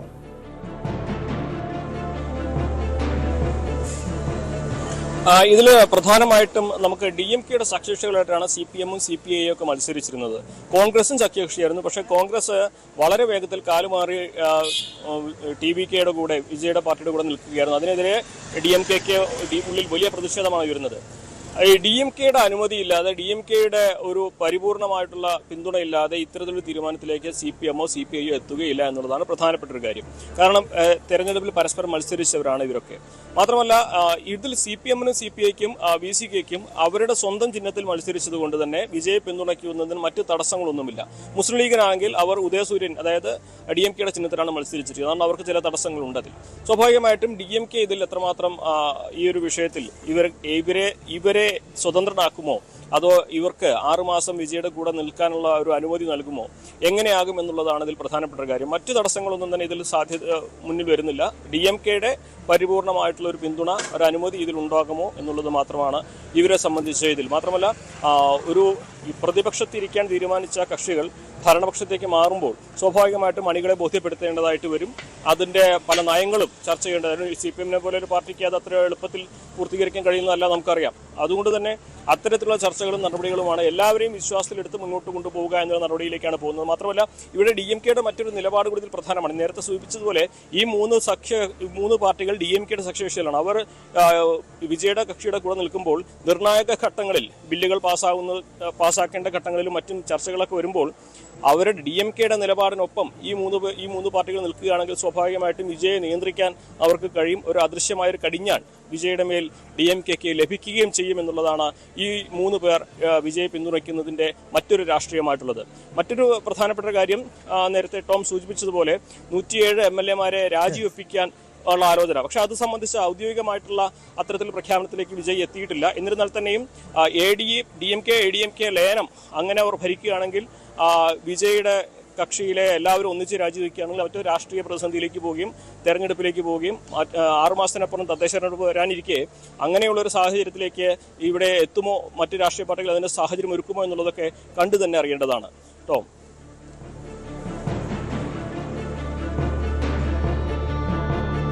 വ്യക്തമാണ്. CV അനുമോദാണ് ചെന്നൈയിൽ വിവരങ്ങൾ നൽകിയത്. എന്തായാലും വളരെ നാടകീയമായിട്ടുള്ള സംഭവ വികാസങ്ങളാണ് തമിഴ്നാട്ടിൽ ഉണ്ടാകുന്നത്. കേവല ഭൂരിപക്ഷം ഇല്ല എന്നതുകൊണ്ട്. പക്ഷേ ഒറ്റക്കക്ഷി, ഏറ്റവും വലിയ ഒറ്റക്കക്ഷിയാണ്. 107 സീറ്റുകളുണ്ട്, 108 സീറ്റുകളുണ്ട്, 107 MLA-മാരുണ്ട്. പക്ഷേ വിജയുടെ TVK-ക്ക് അവിടെ ഭരിക്കാൻ കഴിയാത്തൊരു സാഹചര്യം. കോൺഗ്രസിൻ്റെ പിന്തുണ ഉണ്ടായിട്ടും മറ്റ് കക്ഷികൾ, അതായത് 2 സീറ്റുള്ള കക്ഷികൾ പിന്തുണ പ്രഖ്യാപിക്കാത്തതാണ് ഏറ്റവും വലിയ വെല്ലുവിളിയായി നിൽക്കുന്നത്. എന്തായാലും ഉദ്യോഗജനകമായിട്ടുള്ള സംഭവങ്ങളാണ് തമിഴ്നാട്ടിൽ ഉണ്ടായിക്കൊണ്ടിരിക്കുന്നത്. ഉടൻ തന്നെ ഇതുമായി ബന്ധപ്പെട്ടത് ഗവർണറുടെ നിലപാടും മറ്റ് ചെറിയ കക്ഷികളുടെ നിലപാടും ഈ കേസിൽ, ഈ ഒരു സംഭവത്തിൽ തമിഴ്നാട് രാഷ്ട്രീയത്തിൽ ആദ്യം നിർണായകമായി തുടരുന്നു. ഏറെ കോളിളക്കം സൃഷ്ടിച്ച മുംബൈ നാസിക്കിലെ ടാറ്റ കൺസൾട്ടൻസി സർവീസസിലെ ലൈംഗിക അതിക്രമ കേസിൽ പ്രധാന പ്രതിയായ HR മാനേജർ നിത ഖാൻ അറസ്റ്റിൽ. ഛത്രപതി സാംബാജി നഗറിൽ നിന്നാണ് നിതയെ അറസ്റ്റ് ചെയ്തത്. ലൈംഗിക പീഡനം, നിർബന്ധിത മതപരിവർത്തനം എന്നീ കേസുകളുമായി ബന്ധപ്പെട്ടാണ് നിതയുടെ അറസ്റ്റ്. 25 ദിവസമായി ഇവർ ഒളിവിലായിരുന്നു. ന്യൂസ് ഡെസ്കിൽ നിന്ന് പ്രദീപ് C. നെടുമൺ ചേരുന്നു. പ്രദീപ്, നാസിക് BPO യൂണിറ്റിൽ നിന്ന് ഞെട്ടിപ്പിക്കുന്ന വിവരങ്ങളായിരുന്നു ഏകദേശം ഒരു മാസം മുമ്പ് പുറത്തു വന്നത്. അതായത് തൊഴിലെടുത്ത് സ്ത്രീകൾ ഉൾപ്പെടെ ലൈംഗിക ചൂഷണത്തിന് ഇരകളാകുന്നു, മതപരിവർത്തന ആരോപണം. ഈ സംഭവത്തിന് പിന്നാലെ അതായത് ചില പ്രതികൾ, അവിടുത്തെ ജീവനക്കാർ അറസ്റ്റിലാകുന്നു. പക്ഷേ HR മാനേജറായിരുന്ന നിത ഖാൻ ഒളിവിലായിരുന്നു. അതിനിടെ അവർ മുൻകൂർ ജാമ്യ വിഷയമായി കോടതിയെ സമീപിച്ചു. താൻ ഗർഭിണിയാണെന്നും തനിക്കും കുഞ്ഞിനും സുരക്ഷിതത്വം വേണമെന്നൊക്കെ ആവശ്യപ്പെട്ട് കോടതിയെ സമീപിച്ചെങ്കിലും ജാമ്യാപേക്ഷ തള്ളുന്ന സാഹചര്യമാണ് ഉണ്ടായത്. എങ്ങനെയാണ് ഇവർ പിടിയിലാകുന്നത്? അതെ ടോം, ഇപ്പോൾ അവർ നിത ഖാന്റെ ജാമ്യാപേക്ഷ കോടതി മുൻകൂർ ജാമ്യാപേക്ഷ കോടതി തള്ളിയതോടെയാണ് അറസ്റ്റിന് വഴിയൊരുങ്ങിയത്. താൻ ഗർഭിണിയാണെന്നും തനിക്ക് കുഞ്ഞിന് സംരക്ഷണം വേണമെന്നും ആവശ്യപ്പെട്ടായിരുന്നു ഇവർ കോടതിയെ സമീപിച്ചത്. നമുക്കറിയാം, രാജ്യത്ത് വലിയ നടുക്കമുണ്ടാക്കിയ ഒരു കേസാണ് ഈ CCSലെ സംഭവം. അതിനുശേഷം അത് രാജ്യവ്യാപകമായി ചർച്ച ചെയ്യപ്പെടുകയും ചെയ്തിരുന്നു. ഏതാണ്ട് കഴിഞ്ഞ 25 ദിവസമായി നിദാ ഖാൻ ഒളിവിൽ കഴിയുകയായിരുന്നു. ഇന്നലെ മുംബൈ സംഭാജിനഗറിൽ നിന്നാണ് ഇവരെ അറസ്റ്റ് ചെയ്തത്. ഇവരവിടെ രഹസ്യമായി ഒളിവിൽ കഴിയുന്നു എന്ന വിവരം പോലീസിന് ലഭിച്ചിരുന്നു. തുടർന്ന് പോലീസ് ഈ ഫ്ളാറ്റിൽ നിരീക്ഷണവും ശക്തമാക്കിയിരുന്നു. ഇതേ തുടർന്ന് ആണ് ഇപ്പോൾ അറസ്റ്റിന് വഴിയൊരുങ്ങിയത്. മജിസ്ട്രേറ്റ് മുമ്പിൽ ഹാജരാക്കി നിതയെ റിമാൻഡ് ചെയ്തിരിക്കുകയാണ്. അതിനുശേഷം അവരെ കസ്റ്റഡിയിൽ വാങ്ങി കൂടുതൽ ചോദ്യം ചെയ്യലിനും മറ്റുമായി നാസിക്കിലേക്ക് കൊണ്ടുപോയെന്നാണ് വിവരം. ഇക്കാര്യത്തിൽ കൂടുതൽ അന്വേഷണമാണ് പോലീസ് നടത്തി വരുന്നത്. കാരണം വലിയ ആരോപണങ്ങളാണ് നിദാ ഖാനും മറ്റ് ജീവനക്കാർക്കുമെതിരെ ഉയർന്നത്. ഏതാണ്ട് 8 ജീവനക്കാരെ നേരത്തെ തന്നെ സംഭവത്തിൽ അറസ്റ്റ് ചെയ്തിരുന്നു. നിരവധി യുവതികൾ 10ഓളം പേർ പരാതി നൽകിയതാണ് വിവരം. അത്തരം പരാതികൾ പുറത്തു വന്നതിനെ തുടർന്നാണ് ഈ സംഭവം ഏറെ കോളിളക്കം ഉണ്ടാക്കിയതും അറസ്റ്റിന് വഴിയൊരുങ്ങിയതും. നിദാ ഖാനെ കൂടുതൽ ചോദ്യം ചെയ്യുന്നതിലൂടെ സംഭവത്തിൽ കൂടുതൽ വ്യക്തത വരുമെന്നാണ് പോലീസ് കരുതുന്നത്.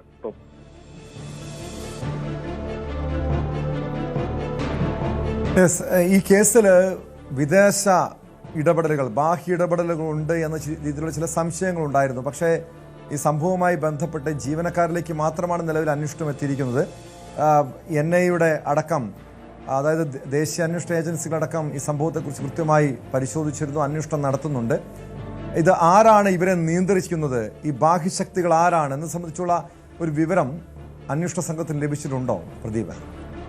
രാജ്യാന്തര ബന്ധമുള്ള മതം മാറ്റം, അതുപോലെ ഭീകരവാദ റാക്കറ്റിന് പിന്നിൽ ഉണ്ട് എന്ന തരത്തിലാണ് ആദ്യം തന്നെ പുറത്തു വന്ന വിവരം. ഇക്കാര്യങ്ങളൊക്കെ പോലീസ് അന്വേഷിച്ചു വരുന്നുണ്ട്. മലേഷ്യയിലുള്ള ഒരു മതബന്ധമുള്ള ആളുമായി ബന്ധപ്പെട്ട് മറ്റും ഇക്കാര്യത്തിൽ ആരോപണങ്ങൾ ഉണ്ടായിരുന്നു. പക്ഷെ ഇതിലൊന്നും കൃത്യമായ ഒരു വ്യക്തത ഇതുവരെ വന്നിട്ടില്ല. പോലീസ് കൂടുതൽ പരിശോധന നടത്തിക്കൊണ്ടിരിക്കുകയാണ് ഇത്തരം കാര്യങ്ങളിൽ. ആദ്യം ഇതിൽ അറസ്റ്റ് ആയതൊരു ദാനിഷ് ഷെയ്ഖ് എന്ന ആളാണ്. അദ്ദേഹം TCSലെ ജീവനക്കാരനായിരുന്നു. തുടർന്ന് തൗസീഫ് അത്താർ, ഷാരൂഖ് ഖുറേഷി, റാസ മേമൻ, ഷാഫി ഷെയ്ഖ്, അഫ്താബ് അൻസാരി എന്നിവരെ പോലീസ് അറസ്റ്റ് ചെയ്തിരുന്നു. അവിടുത്തെ HR-ന്റെ ഓപ്പറേഷൻ മാനേജറായ അശ്വിനി ചൈനാനിയെയും അറസ്റ്റ് ചെയ്തിരുന്നു. ഇവരെല്ലാം തന്നെ TCS പുറത്താക്കുകയും ചെയ്തിരുന്നു. എന്നാൽ TCS ഇക്കാര്യത്തിൽ കൂടുതൽ നടപടികൾ എടുത്തിട്ടുള്ള ഒരു ആഭ്യന്തര അന്വേഷണം പ്രഖ്യാപിച്ചിട്ടുണ്ട്. സംഭവത്തിൽ ആഭ്യന്തര പരാതി, അതായത് ജീവനക്കാരും പരാതി നൽകിയിട്ടില്ലെന്നാണ് TCS ഉയർന്ന ഉദ്യോഗസ്ഥർ പറഞ്ഞിരുന്നത്. തന്നെയുമല്ല, നിദാ ഖാൻ അവിടെ HR മാനേജർ അല്ല, പ്രോസസ് അസോസിയേറ്റ് എന്ന തസ്തികയിലാണ് ജോലി ചെയ്യുന്നതെന്നാണ് അവർ അവകാശപ്പെട്ടിരുന്നത്. എന്തായാലും അവിടെ ഒരു ആഭ്യന്തര അന്വേഷണം ചീഫ് ഓപ്പറേറ്റിംഗ് ഓഫീസർ RD സുബ്രഹ്മണ്യന്റെ നേതൃത്വത്തിൽ ആഭ്യന്തര അന്വേഷണം TCS നടത്തുന്നുണ്ട്. പക്ഷെ അതിന്റെ ഒന്നും വിവരങ്ങൾ പുറത്തു വന്നിട്ടില്ല. പോലീസ് വിശദമായ അന്വേഷണം നടത്തുന്നതിലൂടെ മാത്രമേ ഈ നമ്മളെ കേട്ട വിവരങ്ങളൊക്കെ ശരിയാണോ എന്ന കാര്യത്തിലൊരു വ്യക്തത വരികയുള്ളൂ. എന്നാലും വിശദമായ അന്വേഷണമാണ് പോലീസ് നടത്തിക്കൊണ്ടിരിക്കുന്നത് കേട്ടോ.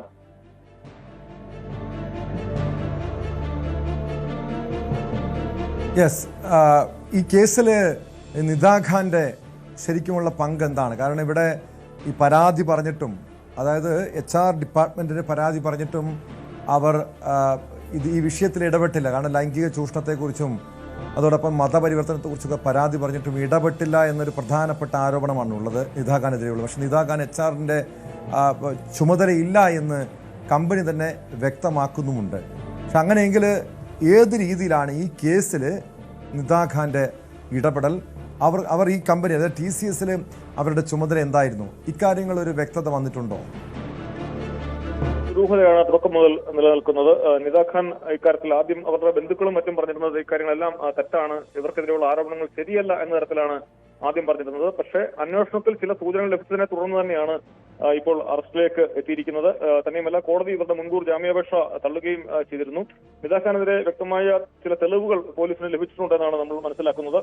കാരണം ഈ അവിടെ പീഡനം നേരിട്ടതായി പറയുന്ന പെൺകുട്ടികൾ ഇവർക്ക് ആദ്യം ഇവരെ സമീപിച്ചിരുന്നു, മറ്റ് കമ്പനി അധികൃതരെ സമീപിച്ചിരുന്നു. എന്നാൽ ആ കാര്യത്തിലൊന്നും നടപടി ഉണ്ടായിട്ടില്ല എന്നാണ് പറയുന്നത്. അതീവ ഗുരുതരമായ ആരോപണങ്ങളാണ് ഇവർക്കെതിരെ എല്ലാം ഉയർന്നിരുന്നത്.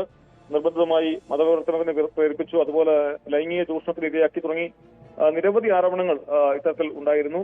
അതുപോലെ ഇവർ സംഘടിതമായി പിന്നോക്കം നിൽക്കുന്ന പെൺകുട്ടികളെയും മറ്റും സമീപിച്ച് ജോലിക്ക് ഇവിടേക്ക് എത്തിക്കുക പോലും ഉണ്ടായിട്ടുണ്ടെന്നാണ് പറയുന്നത്. അത്തരത്തിലുള്ള കാര്യങ്ങളൊക്കെ അന്വേഷിക്കുന്നുണ്ട്. ഇത് കേന്ദ്ര ഏജൻസികളും മറ്റും അന്വേഷിക്കണമെന്ന ആവശ്യം അവിടെ ചില സംഘടനകളും മറ്റും ഉയർത്തുന്നുണ്ട്. ഇത് തീവ്രവാദ ബന്ധവും മറ്റും അന്വേഷിക്കണം എന്ന തരത്തിലേക്കുള്ള ആവശ്യങ്ങളും ശക്തമായി ഉയരുന്നുണ്ട്. എന്തായാലും വിശദമായ അന്വേഷണമാണ് ഇക്കാര്യത്തിൽ നടന്നു വരുന്നത്. നിദാ ഖാനെ കൂടുതൽ ചോദ്യം ചെയ്യുന്നതിലൂടെ ഇക്കാര്യത്തിൽ വലിയ വ്യക്തത ഉണ്ടാകും എന്ന് തന്നെയാണ് അന്വേഷണ സംഘം കരുതുന്നത് കേട്ടോ.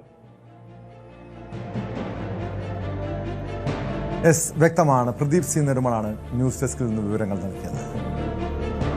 കൊച്ചി നഗരം കേന്ദ്രീകരിച്ച് അവയവക്കടത്ത് മാഫിയ വളരെ സജീവമായി പ്രവർത്തിക്കുന്നുണ്ട്. നമുക്കറിയാം, കഴിഞ്ഞ കുറേ നാളുകളായി ഇതുമായി ബന്ധപ്പെട്ട പല വിവരങ്ങളും പല റിപ്പോർട്ടുകളും പുറത്തു വന്നിട്ടുള്ളതാണ്. ഈ ഒരു സംഭവങ്ങൾ വിവാദങ്ങൾ വരുമ്പോൾ പോലീസിൻ്റെ ഭാഗത്തുനിന്ന് പരിശോധന ഉണ്ടാകും. പക്ഷെ പിന്നീട് വീണ്ടും ഇതുപോലുള്ള അവയവക്കടത്ത് മാഫിയകളും അവയവദാന മാഫിയകളൊക്കെ സജീവമായി രംഗത്തിറങ്ങും. ഇത്തരമൊരു രഹസ്യ വിവരം പോലീസിന് ലഭിച്ചു. അതായത് ഈ അവയവദാനത്തിന് വ്യാജരേഖ ഉണ്ടാക്കുന്നുവെന്ന വിവരമായിരുന്നു. ഇതേ തുടർന്ന് കൊച്ചി നഗരത്തിൽ പോലീസ് വ്യാപകമായി റെയ്ഡ് നടത്തി.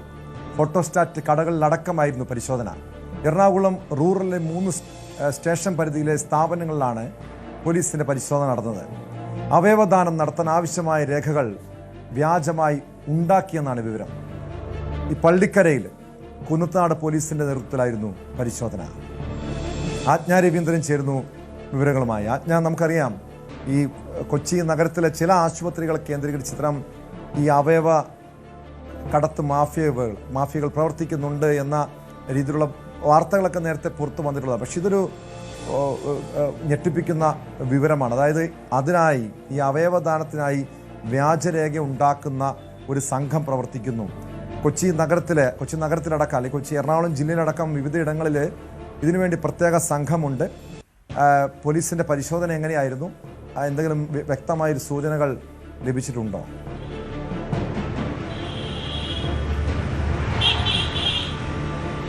പ്രധാനമായും എറണാകുളം റൂറൽ പരിധിയിലുള്ള പോലീസ് സ്റ്റേഷനുകളിൽ കുന്നത്തുനാട്, തടിയിട്ടപ്പറമ്പ്, അതുപോലെ അമ്പലമേട് പോലീസ് സ്റ്റേഷനുകളുടെ പരിധിയിലാണ് ഈ പരിശോധന ഇപ്പോൾ നടന്നു വരുന്നത്.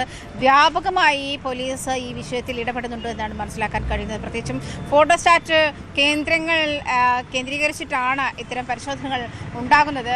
കാരണം ഇത്തരം വ്യാജരേഖകൾ ചമയ്ക്കുന്നത് കാസർഗോഡ് സ്വദേശി നജീബ് എന്ന് പറയുന്ന ഒരാളുടെ നേതൃത്വത്തിലാണ്. അയാളെ പോലീസ് കസ്റ്റഡിയിലെടുത്തിട്ടുണ്ട് എന്നാണ് അറിയാൻ കഴിയുന്നത്. അയാളുടെ നേതൃത്വത്തിലാണ് ഇത്തരം സംഘങ്ങൾ പ്രവർത്തിക്കുന്നത്. വ്യാജരേഖകൾ, അതായത് അവയവദാനവുമായി ബന്ധപ്പെട്ടുള്ള ക്ലിയറൻസ് സർട്ടിഫിക്കറ്റിനുള്ള വ്യാജരേഖകൾ ചമയ്ക്കുകയാണ് ഈ സംഘം ചെയ്തത്. പലയിടത്തും നമുക്ക് നേരത്തെ തന്നെ ടോം സൂചിപ്പിച്ചതുപോലെ തന്നെ ചില സ്വകാര്യ ആശുപത്രികളിൽ ഇത്തരം അവയവദാനങ്ങൾ നടക്കുകയും ഈ അവയവദാതാവിന് ഈ ഓഫർ ചെയ്ത തുക ലഭിക്കാതെ വരികയും ചെയ്തു. പല ആളുകളോടും ചിലപ്പോൾ 20 ലക്ഷവും അല്ലെങ്കിൽ 8 ലക്ഷവും 10 ലക്ഷം രൂപയൊക്കെ ഓഫർ ചെയ്തിട്ടായിരിക്കും ഇവരിൽ നിന്നും അവയവം വാങ്ങി ശസ്ത്രക്രിയ നടത്തുന്നത്. ഈ സ്വീകർത്താവിൽ നിന്നും ഈ 50 ലക്ഷത്തിലധികം രൂപ വരെ വാങ്ങുന്ന സംഭവങ്ങൾ ഉണ്ടായിട്ടുണ്ട് എന്നാണ് റിപ്പോർട്ടുകൾ.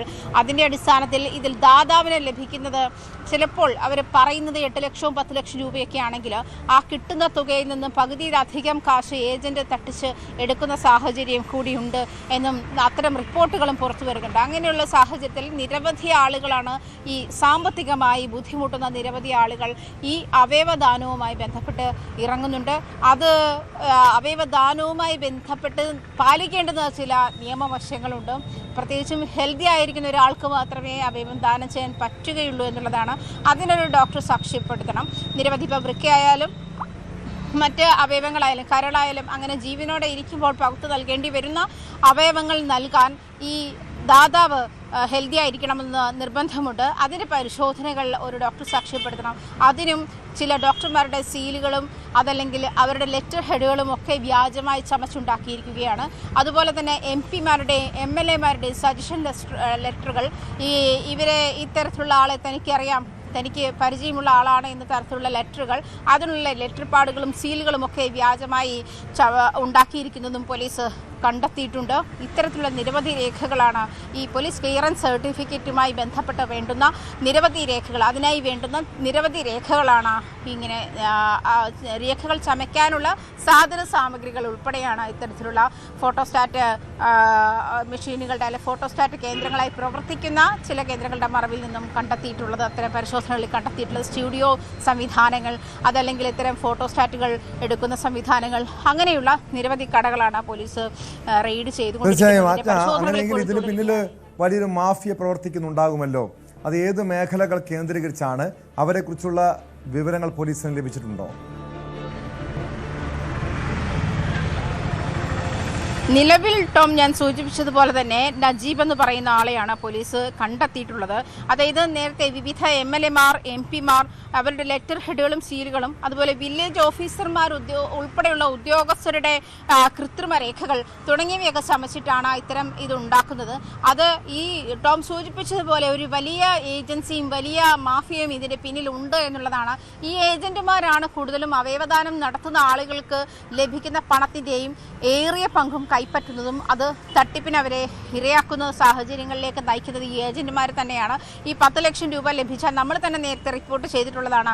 10 ലക്ഷം രൂപ നൽകാമെന്ന് പറഞ്ഞ് 2 ലക്ഷം രൂപ നൽകി പറ്റിച്ച് അവയവം തട്ടിയെടുത്ത സംഭവങ്ങൾ, വൃക്ക തട്ടിയെടുത്ത സംഭവങ്ങളൊക്കെ നമ്മൾ തന്നെ നേരത്തെ റിപ്പോർട്ട് ചെയ്തിട്ടുള്ളതാണ്.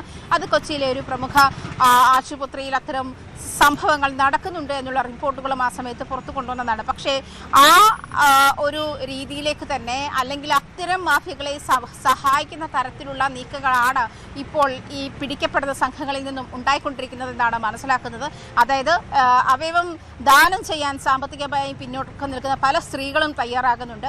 അവരെ ഇത്തരത്തിൽ അതല്ലെങ്കിൽ മറ്റ് നൂലാമാലകളില്ലാതെ ഈ രേഖകളൊക്കെ ലഭ്യമാക്കുന്ന തരത്തിലേക്ക് തന്നെ അവരെ എത്തിക്കുക, അത് കുറച്ചുകൂടി എളുപ്പമാണ് ഈ പ്രൊസീജിയേഴ്സ് ഒക്കെ എന്ന് അവരെ ബോധ്യപ്പെടുത്തിക്കൊണ്ട് ഇത്തരം വ്യാജരേഖകളാണ് ചമച്ചു നൽകുന്നത്. ഈ വ്യാജരേഖകളുടെ പരിശോധനകളാണ് പോലീസിന് ലഭിച്ച റിപ്പോർട്ടിന്റെ അടിസ്ഥാനത്തിൽ നിരവധി കേന്ദ്രങ്ങളാണ് ഇതിനകം റെയ്ഡ് ചെയ്തിട്ടുള്ളത്. അതിൽ 1-2 കടകൾ ഇതിനകം പൂട്ടിക്കുകയും ചെയ്തിട്ടുണ്ട് പോലീസ്. ടോം, വ്യക്തമാണ്. കൊച്ചിയിൽ നിന്ന് ആജ്ഞ രവീന്ദ്രനാണ് വിവരങ്ങൾ നൽകിയത്. വാഹനങ്ങളുടെ മരണപ്പാച്ചിൽ വലിയ രീതിയിൽ ഭീതി വിതയ്ക്കുന്നുണ്ട്. നിരവധി മനുഷ്യജീവനുകൾ നിരത്തിൽ പൊലിയുന്നുണ്ട്. തിരുവനന്തപുരം കവടിയാറിൽ നിന്ന് അത്തരൊരു വാർത്തയാണ് പുറത്തു വന്നത്. അമിത വേഗത്തിലെത്തിയ കാർ 4 വാഹനങ്ങൾ ഇടിച്ചു കയറി യുവതി മരിച്ചു. പാലക്കാട് സ്വദേശിനി നൌഷികയാണ് മരിച്ചത്. 2 കാറുകളും 2 ബൈക്കുകളുമാണ് അപകടത്തിൽപ്പെട്ടത്. നിയന്ത്രണം വിട്ട് ഫുട്പാത്തിലേക്ക് കയറിയ കാർ കാൽനട യാത്രക്കാരെയും ഇടിച്ചു തെറിപ്പിച്ചു. 7 പേർക്ക് പരിക്കേറ്റിട്ടുണ്ട്. സാരംഗ് സുധാകരൻ ചേരുന്നു വിവരങ്ങളുമായി. സാരംഗ്, എപ്പോഴായിരുന്നു ഈ അപകടം? കവടിയാർ ജംഗ്ഷനോട് ചേർന്നിട്ടുള്ള സ്ഥലത്ത്, അതായത് കുറുവൻകോണത്ത് നിന്നും കവടിയാർ ജംഗ്ഷനിലേക്ക് വരുന്ന ഭാഗത്താണ് ഈ അപകടം നടന്നിട്ടുള്ളത്. പ്രധാനമായും പറയുന്നത് ഇത് പ്രായമായിട്ടുള്ള മോഹൻ എന്ന് പറയുന്ന ഒരാളാണ് വാഹനം ഓടിച്ചത്. 77 വയസ്സുള്ള ഒരു വ്യക്തിയാണ് വാഹനം ഓടിച്ചത്. അദ്ദേഹത്തിന് ശാരീരിക ബുദ്ധിമുട്ടുണ്ടായപ്പോൾ വാഹനം നിയന്ത്രണം വിട്ടു പോയെന്നാണ് പ്രാഥമികമായിട്ടുള്ള നിഗമനം. എന്തുതന്നെയായാലും ഇത്രയും വാഹനത്തിൽ, അതായത് 7 പേരെ ഇടിക്കുകയും 2 ബൈക്കുകളിലും മറ്റ് കാറുകളിലടക്കം ഇടിച്ച് അവസാനം ഒരു കാറിൽ ഇടിച്ച് നിൽക്കുകയായിരുന്നു. അല്ല എങ്കിൽ ആ വാഹനത്തിൽ ഇടിച്ച് നിന്നില്ലായിരുന്നെങ്കിൽ വീണ്ടും ആൾക്കാരെ, കാൽനട യാത്രക്കാരെ ഇടിച്ചു തെറിപ്പിച്ച് കൂടുതൽ അപകടം ഉണ്ടാവുമായിരുന്നു. ഈ ഒരു അപകടത്തിന് ശേഷം തന്നെ, അതായത് ഉടൻ തന്നെ ഇവിടെ നിന്നും പരിക്ക് പറ്റിയവരെ മാറ്റാനുള്ളൊരു സാഹചര്യം ഉണ്ടായിരുന്നില്ല. കാരണം 15 മിനിറ്റിലധികം ഈ അപകടം നടന്ന് 15 മിനിറ്റിലധികം ഈ പരിക്ക് പറ്റിയവർ റോഡിൽ തന്നെ കിടന്നു എന്നാണ് മനസ്സിലാക്കാൻ കഴിയുന്നത്. അത് ഈ ഒരു മരണത്തിന്, അതായത് നൌഷിയുടെ മരണത്തിന് കാരണമായോ എന്നടക്കമുള്ള ചോദ്യങ്ങൾ നിലനിൽക്കും. കാരണം അത്തരത്തിലുള്ള പ്രതികരണങ്ങൾ ഉണ്ടായിരുന്നു ദൃക്സാക്ഷികളുടെ അടക്കം ഭാഗത്ത് നിന്ന്. എന്ത് തന്നെയായാലും ഈ ഒരു അപകടത്തിൻ്റെ അതായത് വ്യാപ്തി വളരെ വലുതായിരുന്നു. കാരണം പല വാഹനങ്ങളിൽ ഇടിച്ചു. അതായത് ഭാഗ്യവശാൽ ഈ ബൈക്കുകളിൽ ഇടിച്ചതിൽ ബൈക്ക് യാത്രക്കാർക്കും അങ്ങനെ പരിക്ക് പറ്റിയിട്ടില്ല. പക്ഷേ ഈ ഒരു 7 പേരും കാൽനട യാത്രക്കാരാണ്. അതിൽ ഈ നൌഷിയുടെ ഭർത്താവും കൂടി ഉൾപ്പെട്ടിട്ടുണ്ട് എന്നാണ് മനസ്സിലാക്കാൻ കഴിയുന്നത്. 3 പേരുടെ നില ഗുരുതരമായി തുടരുന്നു എന്ന് മനസ്സിലാക്കുന്നു. SUT ആശുപത്രിയിലേക്കാണ് ഇവരെ മാറ്റിയിട്ടുള്ളത്. നിയന്ത്രണം വിട്ടതിൻ്റെ കാരണം, അത് വാഹനത്തിന് എന്തെങ്കിലും പെട്ടെന്നുണ്ടായ എന്തെങ്കിലും തകരാറാണോ അല്ലെങ്കിൽ നിയന്ത്രണം വിട്ടു പോയതാണോ എന്നടക്കമുള്ള കാര്യത്തിൽ വ്യക്തത വന്നിട്ടില്ല. എന്തുതന്നെയായാലും അപകടം വരുത്തിയ കാറിൻ്റെ ഡ്രൈവറായിട്ടുള്ള മോഹനെ അടക്കം ഇപ്പോൾ ആശുപത്രിയിലേക്ക് മാറ്റിയിട്ടുണ്ട്.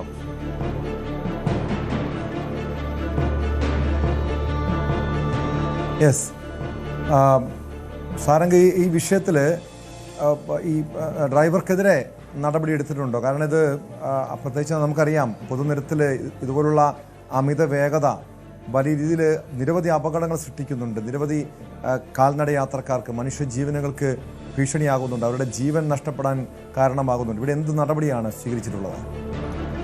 ടോം, ഈ ഒരു വിഷയത്തിൽ പ്രാഥമികമായി ഇപ്പോൾ അപകടം വരുത്തിയ ആ ഡ്രൈവർ, അല്ലെങ്കിൽ മോഹൻ എന്ന് പറയുന്ന വ്യക്തിയെ ഇപ്പോൾ ആശുപത്രിയിലേക്ക് മാറ്റിയിരിക്കുന്നതാണ് മനസ്സിലാക്കുന്നത്. കൂടുതൽ നടപടികൾ, കാരണം അമിത വേഗതയിലാണെന്ന് ദൃക്സാക്ഷികളെല്ലാവരും തന്നെ വിലയിരുത്തുന്നുണ്ട്. കാരണം പലരും കൈ ഉയർത്തി കാണിക്കുന്നുണ്ടായിരുന്നു അമിത വേഗത അടക്കമുള്ള കാര്യങ്ങൾ. അത് ദൃക്സാക്ഷികൾ സ്ഥിരീകരിച്ചിട്ടുമുണ്ട്. പക്ഷേ അത് കൈവിട്ട് പോവുകയായിരുന്നു വാഹനമെന്നാണ് പ്രാഥമിക മനസ്സിലാക്കുന്നത്. പിന്നീട് ഈ മദ്യപിച്ചിട്ടുണ്ടോ എന്ന കാര്യത്തിലടക്കം വ്യക്തത വരുത്തേണ്ടതുണ്ട്. അതുകൊണ്ട് തന്നെ ഇദ്ദേഹത്തിന് വൈദ്യപരിശോധനയ്ക്കടക്കം വിധേയമാക്കുമെന്നാണ് മനസ്സിലാക്കുന്നത്.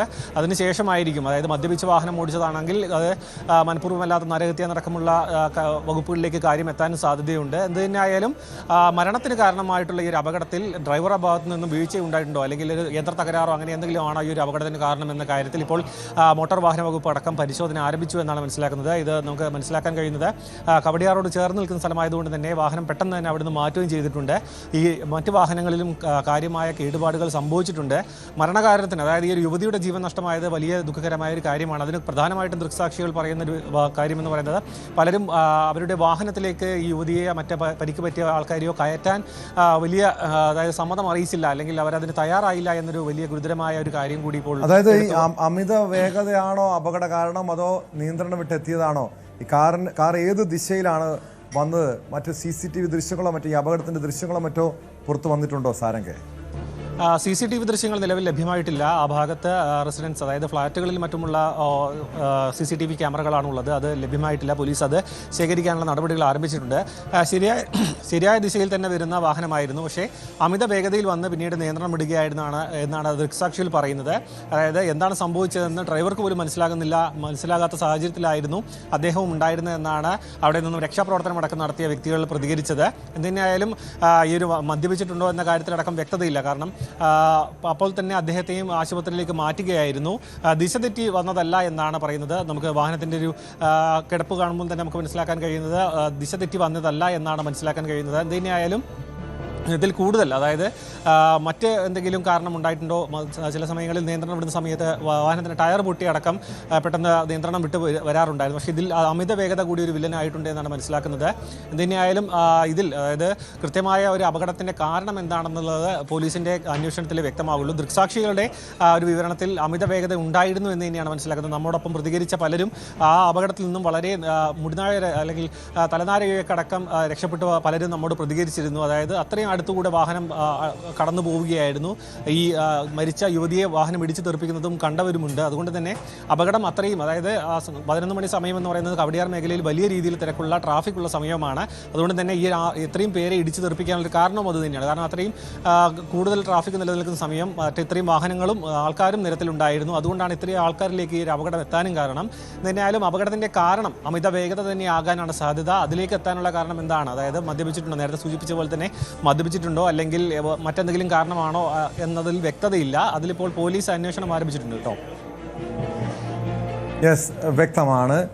സാരംഗ് സുധാകരനാണ് വിവരങ്ങൾ നൽകിയത് തിരുവനന്തപുരത്ത് നിന്ന്. മറ്റൊരു പ്രധാനപ്പെട്ട വാർത്തയിലേക്കാണ് സ്പോട്ട് ലൈവിന് പോകുന്നത്.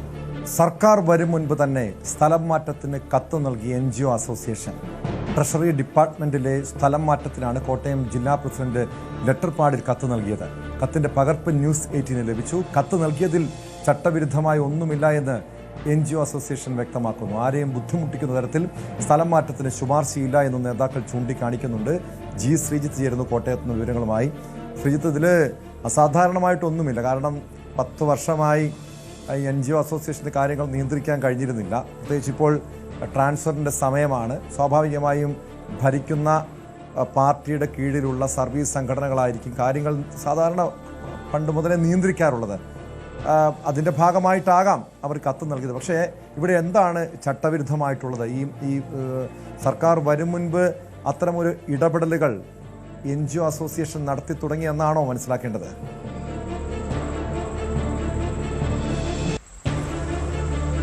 അതെന്തായാലും നടത്തി തുടങ്ങിയിട്ടുണ്ട് ടോം. അതാണ് ഈ രേഖകൾ വ്യക്തമാക്കുന്നത്. അസാധാരണമെന്ന് പൊതുവെ എതിർകക്ഷികൾ ഇതിന് എതിർഭാഗത്തുള്ളവർ ചൂണ്ടിക്കാട്ടുന്നത് ഇത്തരം കത്തുകൾ നൽകിയുള്ള ഇടപാടുകളാണ്. സാധാരണഗതിയിൽ രാഷ്ട്രീയമായി തന്നെയാണ് ഇത്തരം ആളുകളുടെ നിയമനവും കാര്യങ്ങളും ഒക്കെ നടക്കുന്നത്. പക്ഷേ ലെറ്റർ ഹെഡിൽ ഇങ്ങനെ ഒരു കത്ത് നൽകി അതാണ് ഫലത്തിൽ ഒരു പ്രശ്നമായി ചൂണ്ടിക്കാണിക്കുന്നത്. പക്ഷേ NGO അസോസിയേഷൻ അത് നിഷേധിക്കുകയാണ്. അവർ ചൂണ്ടിക്കാണിക്കുന്നത് ഇതിൽ അസാധാരണമായി ഒന്നുമില്ല എന്ന് തന്നെയാണ്. രജിസ്റ്റേർഡ് ആയിട്ടുള്ള ഒരു സംഘടനയാണ് തങ്ങളുടേത്. അതുകൊണ്ട് തന്നെ തങ്ങളുടെ അംഗങ്ങൾക്ക് ഈ ഭരണ സൗകര്യാർത്ഥം എന്ന നിലയിലാണ് ഇവർ സ്ഥലമാറ്റം ആവശ്യപ്പെടുന്നത്. പക്ഷേ ഭരണ സൗകര്യാർത്ഥം എന്നുള്ളത് സാധാരണ സർക്കാരാണ് തീരുമാനിക്കുന്നത്. എങ്ങനെയാണ് ആരുടെയൊക്കെ നിയമനം എവിടെ നടത്തി എങ്ങനെയൊക്കെയാണ് ഭരണം സുഗമമാക്കുക എന്നത് സംബന്ധിച്ചുള്ള തീരുമാനം എടുക്കുക. അതേ കാര്യം തന്നെ NGO അസോസിയേഷൻ തന്നെ ചെയ്യുന്നു. സർക്കാർ ഫലത്തിൽ ചെയ്യേണ്ട കാര്യമാണ്. ഇത് കേവലം UDF മാത്രം ചെയ്യുന്നു എന്നൊരു തരത്തിൽ നമുക്ക് പറയാൻ കഴിയില്ല. ഇടത് സർക്കാരിന്റെ കാലത്തും ഇടതുപക്ഷമൊക്കെ ഈ നിലയിൽ തന്നെ ട്രാൻസ്ഫറുകളൊക്കെ തന്നെ അവരുടെ ഇഷ്ടക്കാരെ ഇഷ്ടമുള്ള സ്ഥലത്ത് നിയമിക്കുന്ന രീതി തന്നെയാണ് ഉണ്ടാകുന്നത്. പക്ഷേ ഈ ഒരു കാര്യമാണ് NGO മറ്റ് ഇതിനെ എതിർക്കുന്നവർ ചൂണ്ടിക്കാണിക്കുന്ന കാര്യം. എന്തായാലും മറ്റൊരു കൗതുകം ഇതാണ്, സർക്കാർ മുഖ്യമന്ത്രി ആരെന്ന് പോലും തീരുമാനമെടുക്കാൻ കോൺഗ്രസിന് ഇതുവരെ കഴിഞ്ഞിട്ടില്ല. അതുവരെയുള്ള ചർച്ചകൾ തുടരുന്നതേ ഉള്ളൂ. പക്ഷേ അതിന് മുൻപ് തന്നെ പണി തുടങ്ങി ഈ നിലയിൽ എന്നുള്ളതാണ് നമുക്ക് കാണാൻ സാധിക്കുന്നത്. കഴിഞ്ഞ ദിവസം വിദ്യാഭ്യാസ വകുപ്പിലും സമാനമായ രീതിയിലുള്ള ചില ട്രാൻസ്ഫർ നടപടിക്രമങ്ങളുടെ വിവരം വാർത്തയാകുകയോ വിവാദമാകുകയോ ഒക്കെ ചെയ്തിരുന്നു. എന്തായാലും ട്രാൻസ്ഫറുകൾ ഉണ്ടാകുമെന്ന കാര്യത്തിൽ യാതൊരു സംശയവുമില്ല. പക്ഷെ അതിന് ഈ രീതിയിൽ ഉള്ള ഈ കത്ത് നൽകി അത് ഫലത്തിൽ അത് പുറത്തു വരുന്നതോടുകൂടിയാണ് അതൊരു ഇങ്ങനെയൊക്കെയാണ് നടക്കുന്നതെന്ന ആളുകൾക്ക് വ്യക്തമാകുന്ന നിലയിലേക്ക് കാര്യങ്ങൾ പോകുന്നത് കേട്ടോ.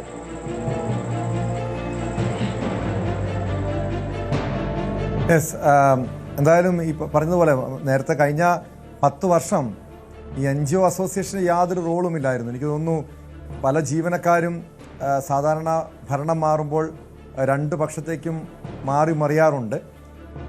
ഇനി NGO അസോസിയേഷനെ ആശ്രയിച്ച് മുന്നോട്ട് പോകാൻ കഴിയുമെന്ന് ജീവനക്കാർ ഉൾപ്പെടെ മനസ്സിലാക്കിയിട്ടുണ്ട്. പക്ഷേ ഇതിൻ്റെ തലപ്പത്തിരിക്കുന്നവർ ഇപ്പോഴും ഇടതുപക്ഷ യൂണിയനിൽപ്പെട്ടവരാണ്.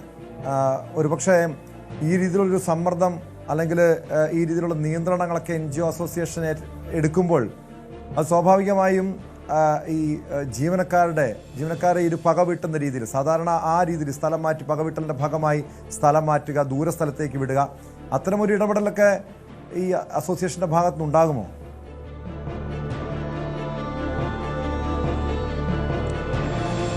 എന്തായാലും ഈ കത്തിൽ പ്രകാരം അങ്ങനെ ഒരു പകവീട്ടൽ നടപടിയൊന്നും ഉണ്ടാകുന്നില്ല എന്നാണ് അവർ ചൂണ്ടിക്കാണിക്കുന്നത്. ഇതിൽ മറ്റ് ജീവനക്കാരും അങ്ങനെ പ്രതികരിക്കില്ല മാധ്യമങ്ങൾക്ക് മുന്നിൽ. പക്ഷെ പകവീട്ടിലൊക്കെ കാലങ്ങളായി ഈ സർക്കാർ സംവിധാനങ്ങളിൽ നടക്കാറുള്ളതാണ്. വളരെ ദൂരേക്ക് ട്രാൻസ്ഫർ അടിക്കുക. പോലീസിലാണെങ്കിൽ കഴിഞ്ഞ ഉമ്മൻചാണ്ടി സർക്കാരിന്റെ കാലത്ത് നമ്മൾ കണ്ടതാണ്. ഉമ്മൻചാണ്ടി സർക്കാരിന്റെ ഗൺമാന്മാരായി സഞ്ചരിച്ചിരുന്ന കാറിലുണ്ടായിരുന്നവരെല്ലാം തൊട്ടടുത്ത ദിവസം തന്നെ ട്രാഫിക്കിൽ ഇറക്കിയിടുന്ന കാഴ്ചയാണ് കണ്ടത്. ഇതെല്ലാം ഇത്തരം കാഴ്ചകൾ സർക്കാർ മാറുമ്പോൾ വളരെ വിസിബിളായി തന്നെ പുറത്തു വരുന്ന കാഴ്ചകൾ തന്നെയാണ്. പക്ഷേ ഇവിടെ ഈ എതിർ കക്ഷികൾ ചൂണ്ടിക്കാണിക്കുന്നത് ഇതിൽ ചട്ടലംഘനമായിട്ട് ഇങ്ങനെ കത്തൊക്കെ കൊടുത്ത് മാറ്റുക എന്നുള്ളത് അത് ശരിയായ നടപടിയല്ല എന്നൊക്കെ പറയുന്നു. പക്ഷേ കത്തുകൾ ഉണ്ടെങ്കിലും ഇല്ലെങ്കിലും ഇനി കത്തുകൾ പുറത്തു വന്നിട്ടില്ലെങ്കിലും ഇത്തരം നടപടികൾ കാലങ്ങളായി നടക്കുന്നു. പകവീട്ടലുകൾ, പ്രതികാരങ്ങൾ ഒക്കെ കാലങ്ങളായി നടക്കുന്നു. കുറെ പേർ ഭരണം മാറുമ്പോൾ അതിനനുസരിച്ച് യൂണിയൻ മാറുന്നു. ഏത് ഭരണകക്ഷിയിലാണോ ആർക്കാണോ ഭരണമുള്ളത് അതിലേക്ക് ചേരുക. ഇതെല്ലാം കാലങ്ങളായി നടക്കുന്ന കാഴ്ചകളാണ്. പ്രത്യേകിച്ച് സ്വന്തം കാര്യം സുഗമമായി പോകണം എന്ന് ആഗ്രഹിക്കുന്നവരാണ് ഈ വലിയ നേതാക്കളല്ലാതുള്ള ഒരു വിഭാഗമെങ്കിലും. അതൊക്കെ ഇനിയും കാണേണ്ടി വരും.